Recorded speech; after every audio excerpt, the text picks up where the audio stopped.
नमः संस्कृता मित्रों, मैं पवन सर बीएसआर की ऑनलाइन क्लास के अंतर्गत आज आपके सामने लेकर के आया हूं।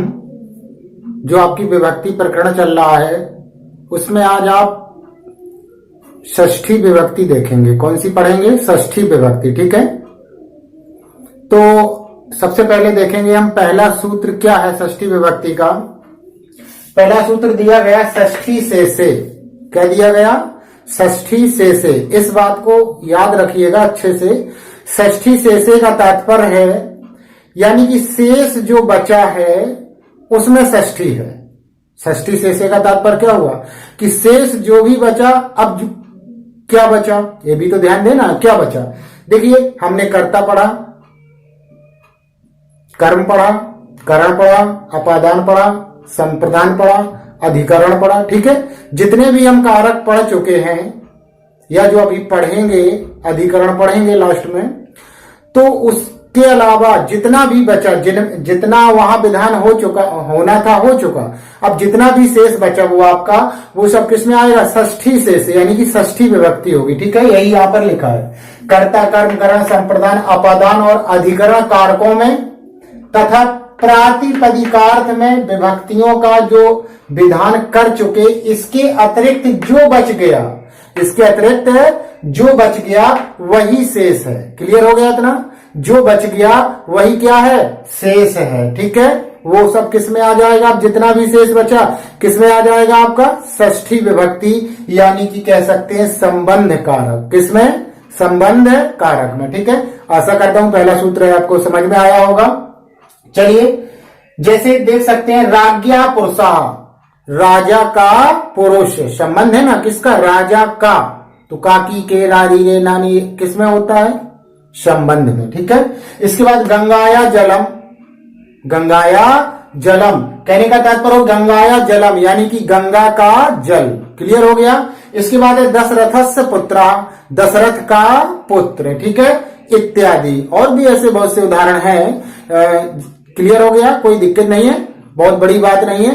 केवल इतना याद रखना कि जो हम और कारकों में गिन चुके हैं उनको छोड़ करके जो भी बचा वो सब किस में आएगा? षष्ठी में आता है। किस में आता है? षष्ठी में आता है। ठीक है, चलिए आशा करता हूं पहला सूत्र आपको क्लियर हो गया। दूसरा देखिए, तो दूसरा सूत्र है आपका षष्ठी हेतु प्रयोगे। ध्यान देना, हेतु जो एक शब्द है, हेतु शब्द है, अगर कहीं भी आपको ये देखने में वाक्य मिल जाए तो समझ लीजिए क्या कंडीशन होगी उसकी। ठीक है, यही इसमें समझना है। लिखा है षष्ठी हेतु प्रयोगे, यदि किसी वस्तु की हेतुता यानी कि कारणता, हेतुता या कारणता प्रकट करनी हो और हेतु शब्द का साक्षात प्रयोग हो, मतलब हेतु शब्द जो है वो स्वयं हो, जो कहते हो जो हेतु शब्द है वो शब्द क्या होना चाहिए? होना चाहिए उपस्थित। ठीक है, साक्षात प्रयोग हो तो उस वस्तु या कारण, वस्तु में या उसी को कारण भी कह लो, वो चाहे हेतु शब्द, दोनों में कौन सी विभक्ति होगी? षष्ठी विभक्ति होगी। कौन सी विभक्ति होगी? षष्ठी। देखिए, जैसे लिखा है यथा, जैसे छात्रा अध्ययनस्य हेतु प्रयोगे बसति, प्रयागे, क्षमताम, प्रयागे बसति, यानी कि छात्र जो है अध्ययन के लिए, मतलब पढ़ने के लिए, हेतु यानी पढ़ने हेतु प्रयाग में रहता है। कहां पर रहता है? प्रयाग में रहता है। तो किस हेतु रहता है? पढ़ने हेतु। तो पढ़ना और हेतु। क्लियर हो गया? तो इसमें आपकी विभक्ति कौन सी जाएगी? षष्ठी, संबंध। तो देखिए, किस हेतुता से? अध्ययन, मुख्य बात यही है, अध्ययन करने के उद्देश्य से रह रहा है ना प्रयाग में। और हेतु, तो हेतु शब्द में जो सप्तमी क्षमताम षष्ठी विभक्ति का जो प्रयोग करेंगे तो हेतु, तो छात्रा अध्ययनस्य हेतु प्रयागे बसति, यानी अध्ययनस्य और हेतु दोनों में आपकी कौन सी विभक्ति चली गई? आपकी षष्ठी विभक्ति। क्लियर हो गया इतना? चलिए, अच्छी बात है। इसके बाद साधनस्य हेतु सेवते, वह धन हेतु सेवा करता है। किस लिए सेवा कर रहा है? धन की इच्छा से, यानी कि धन हेतु सेवा करता है, धन के लिए सेवा कर रहा है किसी की। तो धनस्य, यहां सप्तमी और हेतु, इसमें भी आपकी क्या है? तो हेतु जो शब्द है उसकी सप्तमी क्या बनेगी? हेतु। क्लियर हो गया, ए तो। और धनश ये सप्तमी है आपका, पढ़ा आपने, रामा रामम रामेण रामाय रामात रामस्य रामे राम, तो रामस्य आया ना। तो इसी तरह से धनस्य अध्ययनस्य, क्लियर हो गया। चलिए अच्छी बात। इसके बाद चलेंगे हम, तीसरा सूत्र है कितस्य च वर्तमाने। तीसरा सूत्र क्या है, कितस्य च वर्तमाने, यानी कि कित एक प्रत्यय है। क्या है, कित एक प्रत्यय। अभी जब प्रत्यय टॉपिक चलेगा आपका, प्रत्यय का प्रकरण चलेगा, उसमें आपको समझ में आएगा। तो कितस्य च वर्तमाने, वर्तमान अर्थ में होने वाले कित प्रत्ययांत शब्द के योग में षष्ठी विभक्ति होती है। कहने का तात्पर्य वर्तमान अर्थ में होने वाला जो कित प्रत्ययांत शब्द है, यानी उस शब्द के अंत में कित प्रत्यय जुड़ा हुआ है, तो उसके योग में कौन सी विभक्ति जाएगी, षष्ठी विभक्ति, यानी कि संबंध कारक होगा।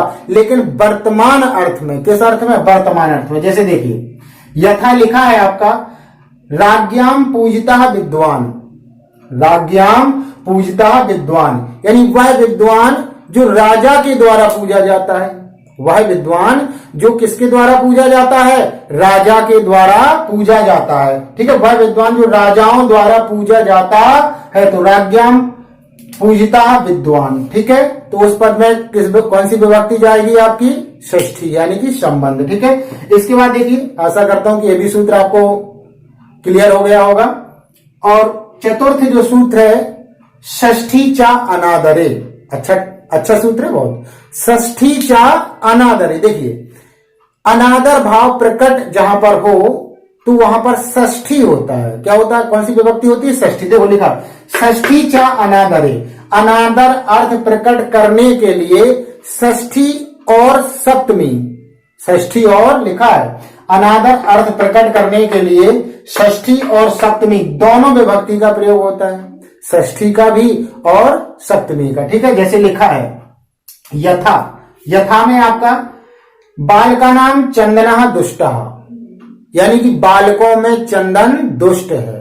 तो देखिए अनादर वाली बात हुई ना, बालकों में चंदन दुष्ट है, तो बालकों में, किसमें, बालकों में, तो बाल का नाम हो गया। क्या हो गया, बाल का नाम हो गया। ठीक है, क्लियर हो गया इतना।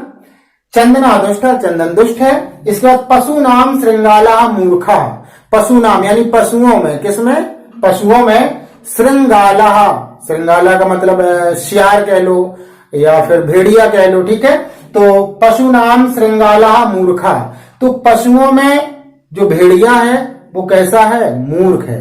तो किसमें, पशुओं में, तो पशु नाम, यहां पर विभक्ति कौन सी हो गई आपकी, षष्ठी। क्या हो गई, षष्ठी या सप्तमी। क्लियर हो गया, क्योंकि दोनों विभक्ति यहां आती हैं, षष्ठी भी और सप्तमी भी। तो बाल का नाम आपने पढ़ा है, रूप पढ़े हैं सबके, और पशुना नाम। क्लियर, एक ही है आपकी प्रक्रिया।